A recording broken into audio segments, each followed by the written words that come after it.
Glória a Deus, aleluia. Quantos estão felizes por estar na casa do Senhor, amém?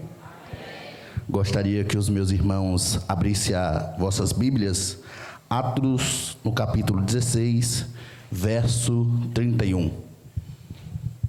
Atos, capítulo 16, verso 31.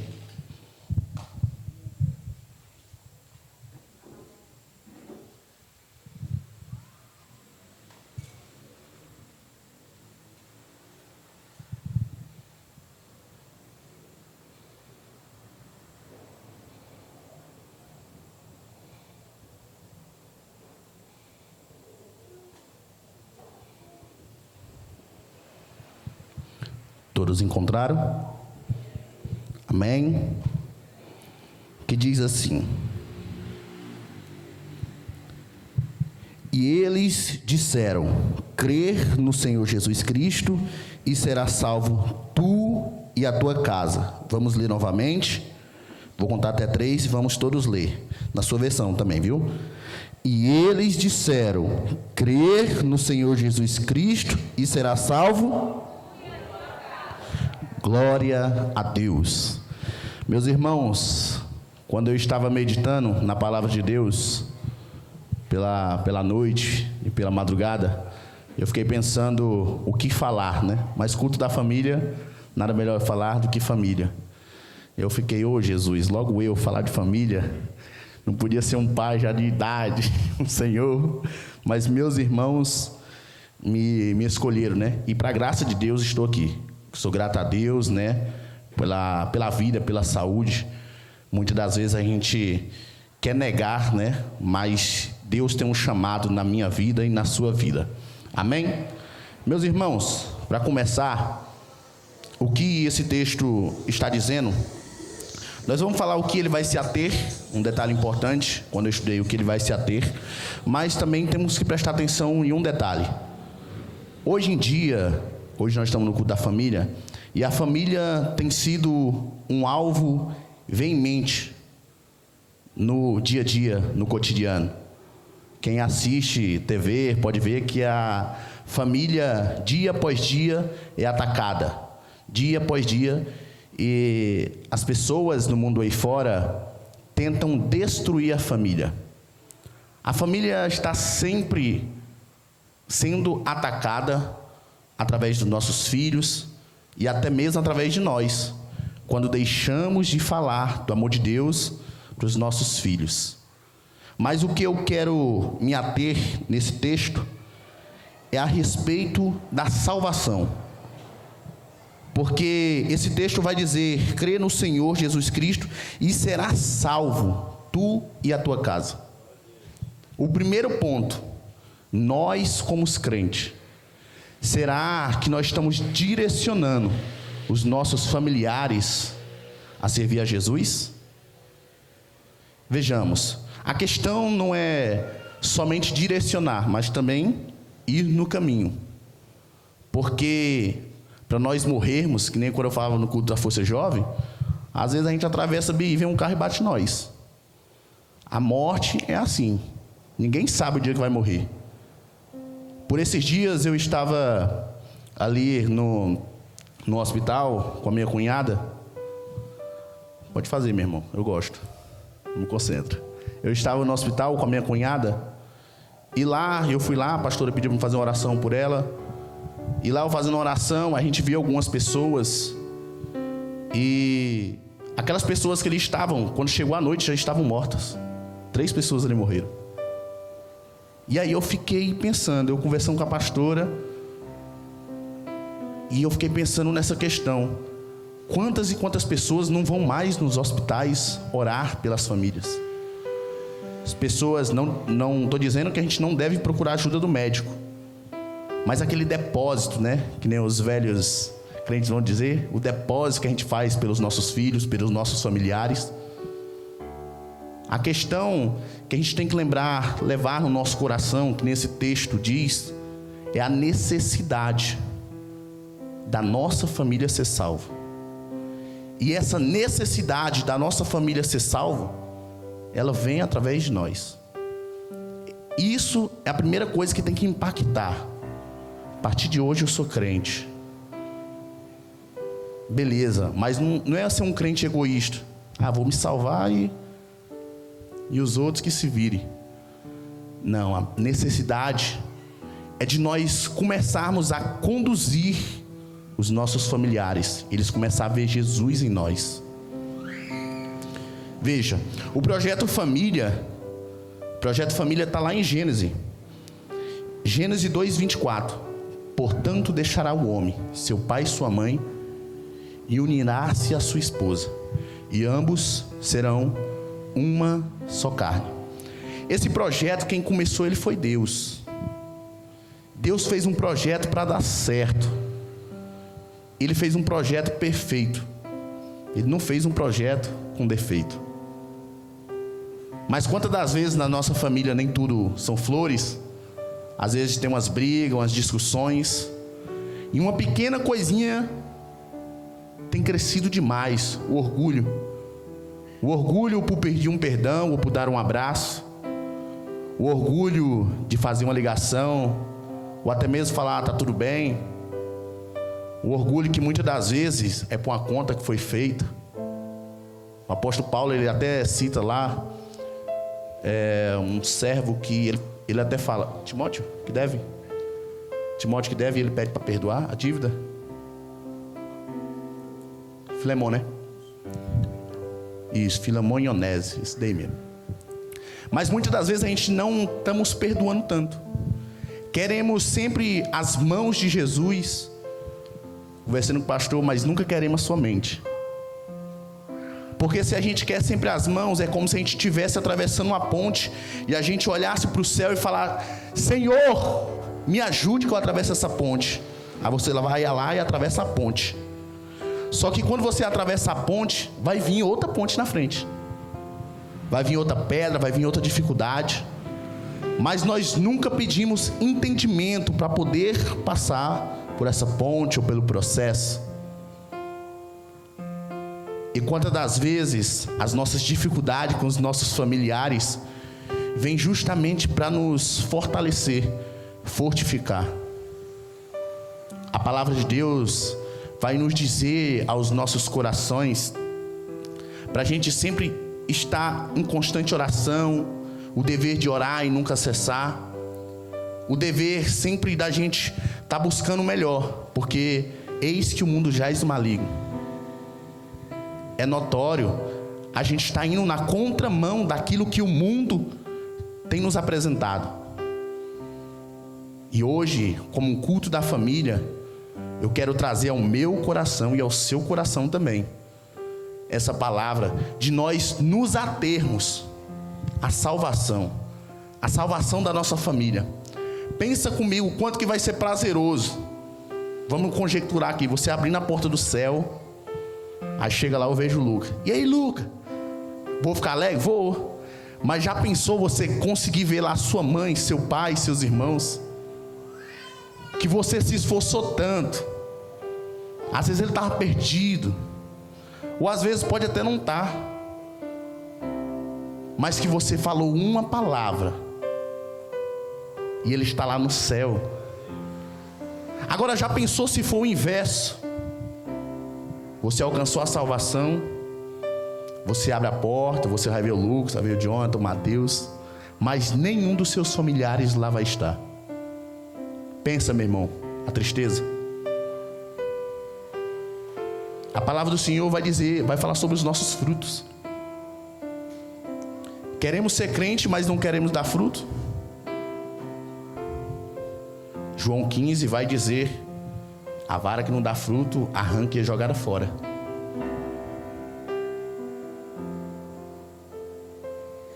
Primeiramente, temos que aprender a amar os nossos familiares, cuidar deles. E é uma responsabilidade muito grande. Eu, quando era mais novo, rapaz, eu sonhava muito em ser pastor. Sonhava muito mesmo assim. E aí eu via a vida do pastor, aí eu passei por um pastor lá em Anápolis. Rapaz, mas pensa numa luta, viu, que ele passa. Eu falei, rapaz, como é que o cara consegue ser pastor, mas ajuda todo mundo e todo mundo a faca nas costas. E aí eu olho pro meu pastor é um exemplo para mim, viu? Eu olho pro meu pastor, rapaz, essa construção aqui, ele tava de madrugada, e é poucos pastores que fazem isso. Tava de madrugada, tava o tempo todo na obra, dou trabalho para ele me dá conselho. E isso é um exemplo para nós. E quando eu fico pensando, eu falei, rapaz, tem hora que tem uns problemas, eu fico falando, o que o pastor faria? Vontade da gente tem hora que é explodir. Mas tem que ter a mansidão, tem que ter o domínio próprio, os frutos do Espírito. E muitas das vezes eu vou ali, eu converso com meu pastor, eu falo, pastor, isso aqui, como é que faz? Sempre tentando direcionar a família. O que eu faço lá? Como é que vai ser? A gente tem que ter esse senso de direcionamento e salvar cada um dos nossos familiares, aqueles que nós conhecemos. Amém? E Deus pode fazer uma linda obra na sua vida, por amor a você. Agora vamos pensar aqui. Quem lembra de Davi? História de Davi muito conhecida. Homem segundo o coração de Deus. Agora eu quero que você venha se atentar a esse detalhe. Muitos aqui têm, como eu falei, parentes, familiares que dão trabalho, às vezes estão perdidos. Mas, meu irmão, Deus pode fazer uma linda obra através de mim e de você. Davi era rei. Aí Davi chega a morrer, não vou me complicar tanto na história. Mas ele teve um filho. Seu filho se chama Salomão. Logo, o que ia ser o sucessor do seu trono. Mas aí, Davi lá na frente, ele se desvirtua dos caminhos do Senhor. Quando ele se desvirtua do caminho do Senhor, a palavra do Senhor, Deus vai dizer lá em 1 Reis 11, 12. Preste atenção. Pense comigo. Davi era um homem segundo o coração de Deus. Davi já estava morto quando Salomão se desvirtua do caminho de Deus. Salomão, o homem mais sábio que já existiu sobre a terra, mas também teve um momento que errou. Eu e você, nós erramos.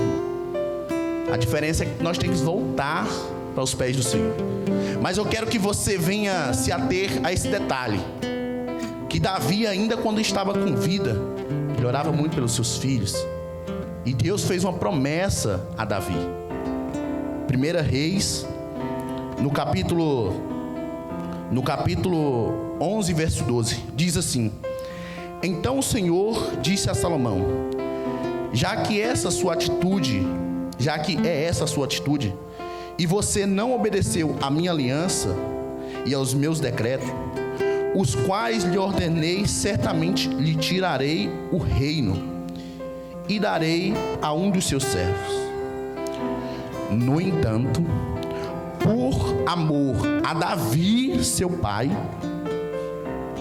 não farei isto enquanto viver. Por amor a Davi, que já estava morto,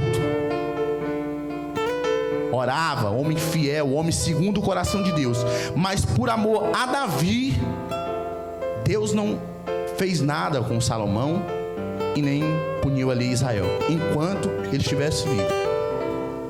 Então eu e você, quantos e quantos familiares não podem ser salvos? Porque eles merecem? Não.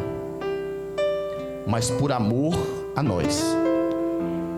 Quando Deus diz, por amor a Davi, não farei isso, Ele está dizendo para mim e para você: meu filho, enquanto você estiver de joelhos dobrados, orando, buscando a Deus, por causa de um familiar, por causa de um pai, de uma mãe, de uma filha, de um primo, do esposo ou da esposa, eu cuidarei de você.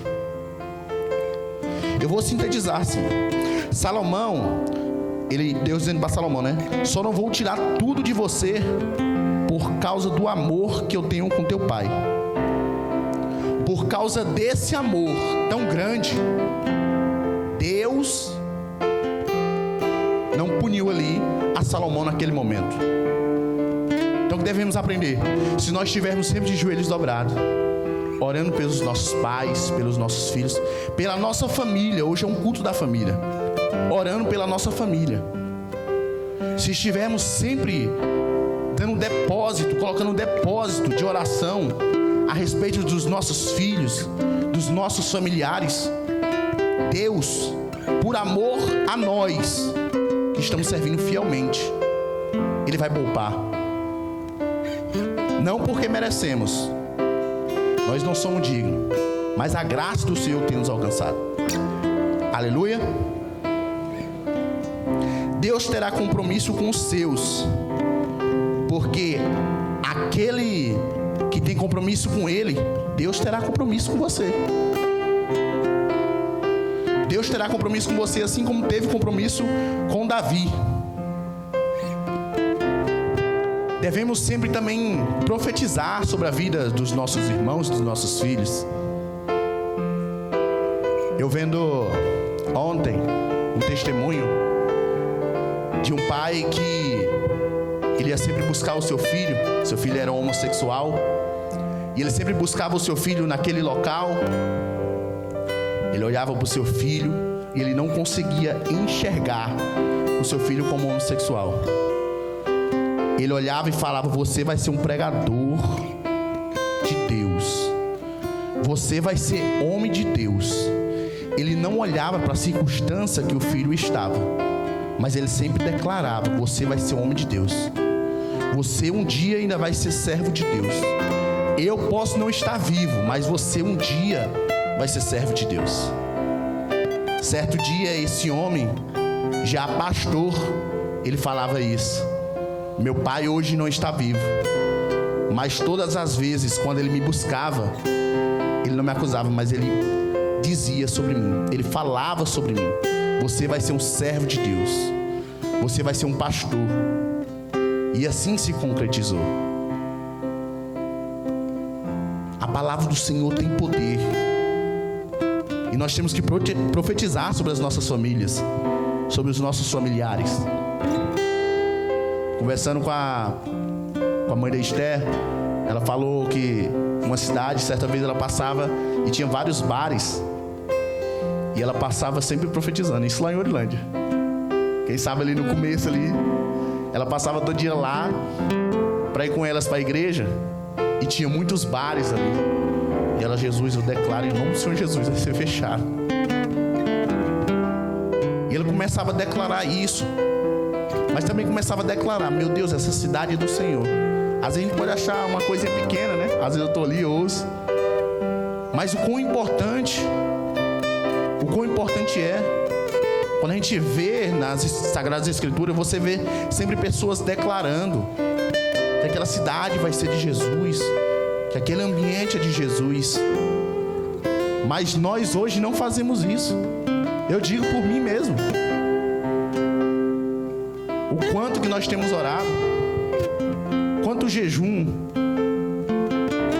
cada um que aqui está, quanto jejum que tem feito pelas suas famílias, quanto jejum tem feito pelos seus pais, pelos maridos, os pais que aqui estão, quanto jejum tem feito pelos seus filhos. Deus, proteja os seus filhos. Depósito de oração. Buscar sempre a presença de Deus. Declarar sobre a vida dos seus filhos. Um dia, cada um de nós aqui vamos morrer. Mas a palavra do Senhor vai dizer que Ele não é filho do homem para que minta, e nem filho do homem para que se arrependa. Céus e terra vão passar, mas a minha palavra não há de passar.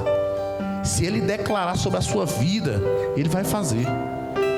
Somente devemos confiar. Vou citar um exemplo de que Deus ama esse projeto família. O primeiro exemplo é Noé. Noé, todos sabem da história dele. Agora imagine nós no tempo de Noé. Não chovia naquele tempo. Noé está lá construindo uma arca, falando para todo mundo que vai vir a chuva, vai vir o dilúvio. Ninguém acredita. Ninguém acredita.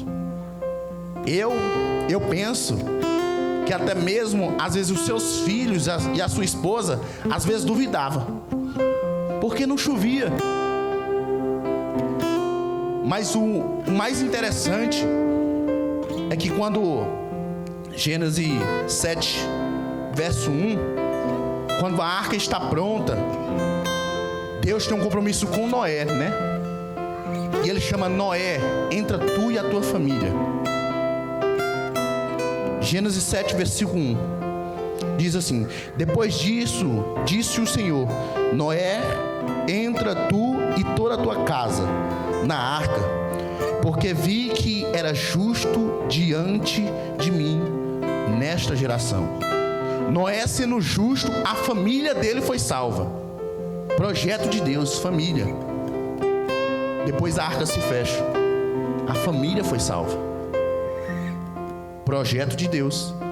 Outro projeto de Deus que me vem à cabeça aqui agora é Ló. Ló está lá numa cidade, Sodoma e Gomorra. Creio que todos conhecem.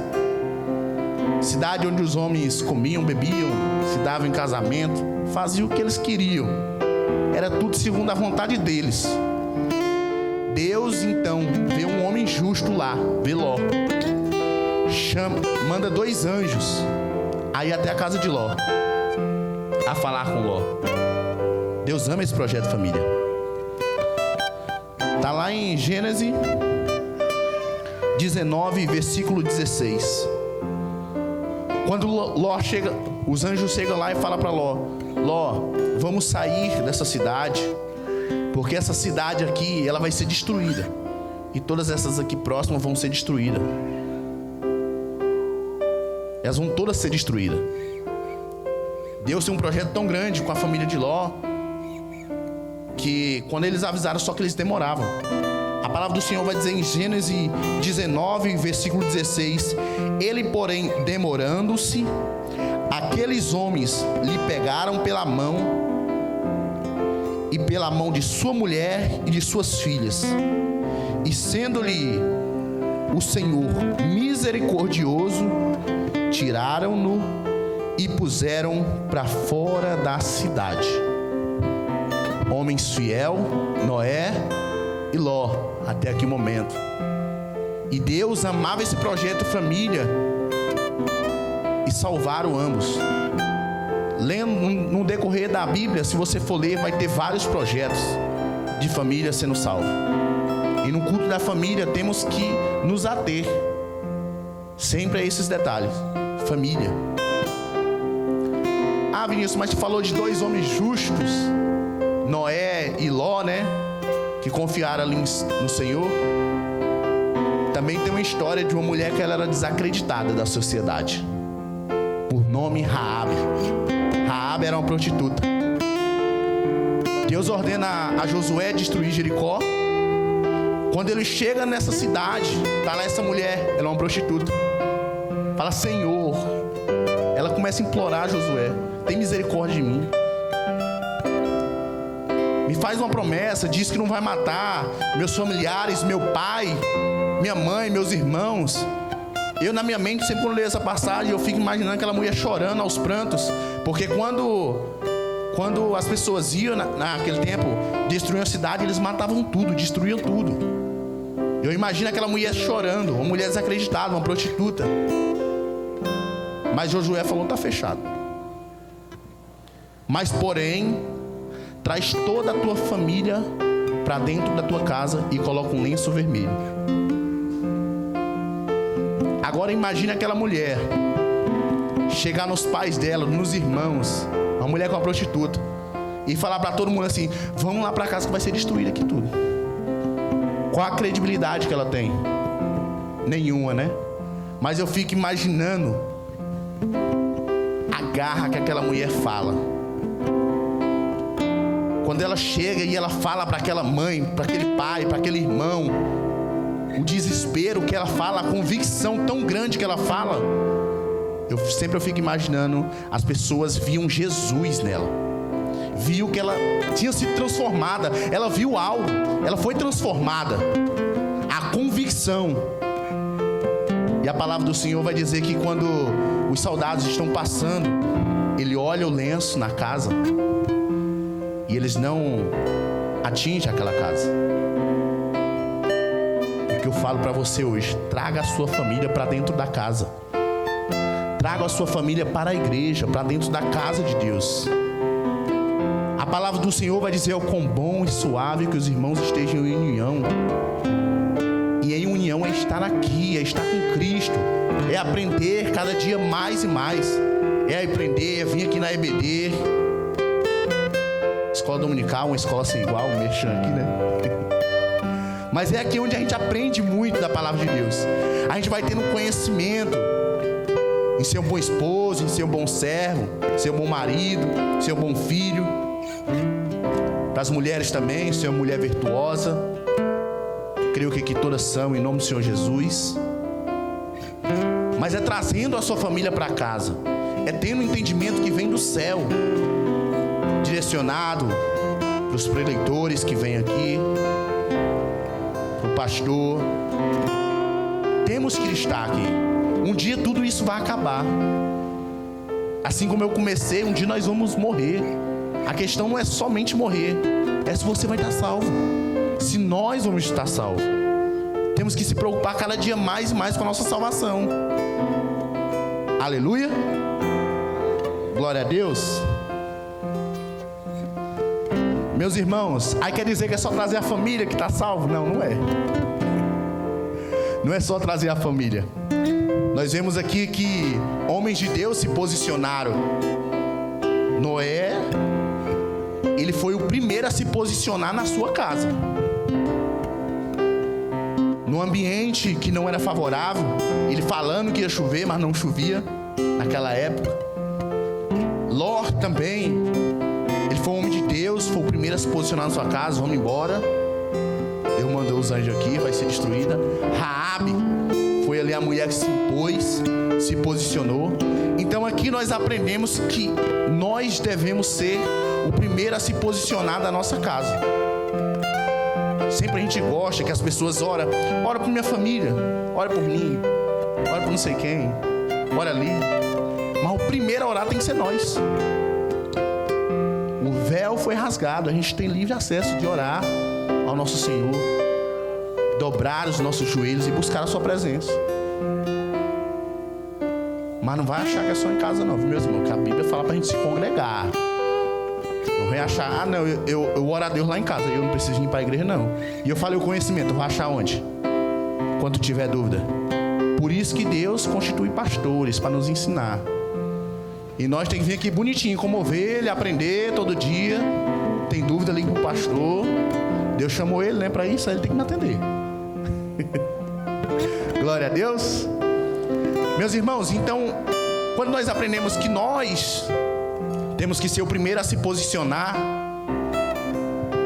adivinha quem que tem que ser a Bíblia dentro de casa e dentro da família? O pastor já contou uma história aqui, que um pastor sempre passava em frente à casa dele e ele chamava ele para ir para a igreja. Vamos para a igreja. Aí o rapaz falou: pera aí, eu estou lendo um livro. Aí o pastor passou no outro dia: vamos para a igreja hoje? Ele: não, eu estou lendo um livro. Passou o terceiro dia: vamos para a igreja? Ele: não, estou lendo um livro. No quarto dia ele passa: esse rapaz já está arrumado, hoje eu vou para a igreja. O pastor perguntou: que livro é esse tão importante que tu não foi para a igreja? Estava lendo ele. Aí ele fala: esse livro era você. O primeiro passo para nós convencer qualquer pessoa de qual é o caminho certo, convencer familiar, convencer irmão, pai, tio, primo. Primeiramente, quem transforma é o Espírito Santo, é Deus. Mas o primeiro passo é nós. As pessoas têm que ler a gente assim como lê a Bíblia.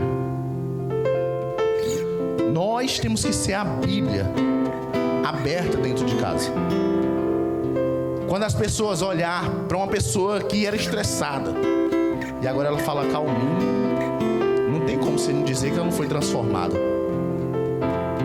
Não tem como uma pessoa que passava empinando aí, fumava droga, bebia e hoje não faz tudo isso, não precisa nem ela falar. Meu irmão, está aqui em tal versículo, precisa não. As pessoas veem a transformação através dela, porque ela se tornou a Bíblia que o mundo lê. Eu, como filho, eu tenho que ser a Bíblia. E como esposo, hoje eu tenho que ser a Bíblia dentro de casa. Os pais que aqui estão, vocês têm que ser a Bíblia para os seus filhos, para ele ver o exemplo. Não ir nessa mão que o mundo vem sempre oferecendo. Porque o que o mundo sempre vem nos oferecer, vem nos oferecendo? Para que todo mundo venha sempre procurar ter, e às vezes esquece de ser presente. Estamos sempre achando que os nossos filhos querem sempre presentes, enquanto na verdade Ele quer que nós sejamos presentes. Isso tanto os filhos quanto os pais. E acabamos por se ocupar demais e não dar a devida atenção, que a gente acha tão besta, às vezes assim, né? Mas enquanto um abraço cura, um eu te amo, a esposa se arruma, o cara fala, ai, hoje tu tá top, tá linda. Um elogio. Às vezes um almoço em família, você tá lá, nesse almoço em família. Pela tarde eu procurei um estudo, eu conversei com uma pessoa, só que eu não me recordava. E eu fiquei procurando esse estudo e eu não consegui encontrar. Mas certa vez eu estava lendo, existe uma perspectiva de vida, eu não sei até quantos anos, e aí esse estudo ele falava sobre aquela pessoa que visita às vezes os pais somente uma vez no ano. Eu não sei se conversei com o Danilo ou conversei com alguém. E aí falava, né? Via a idade às vezes do pai e falava, você sabia que você só tem mais 4 encontros? Devido à perspectiva, mas nós não sabemos o dia que nós vamos morrer. Mas já pensou que o quão pouco seria, o quão pouco você teria que aproveitar? Vamos transformar isso para nós, para as nossas vidas, para cada pessoa que aqui está. Ninguém sabe qual vai ser o último dia, mas o quão pouco é. Quem tem os pais que moram longe, o filho, o primo, o irmão que mora longe e não visita, ninguém sabe quando pode ser a última vez. E sempre procurando em ter, e esquece de ser o presente, estar presente, estar ali em harmonia, em união. Aleluia. Que você nessa noite venha ser a Bíblia que o mundo lê. A salvação da tua família começa por você, primeiramente por você, depois seus familiares, e assim sucessivamente. Muita gente já quer sair evangelizando a África, mas não ganhou nem a casa.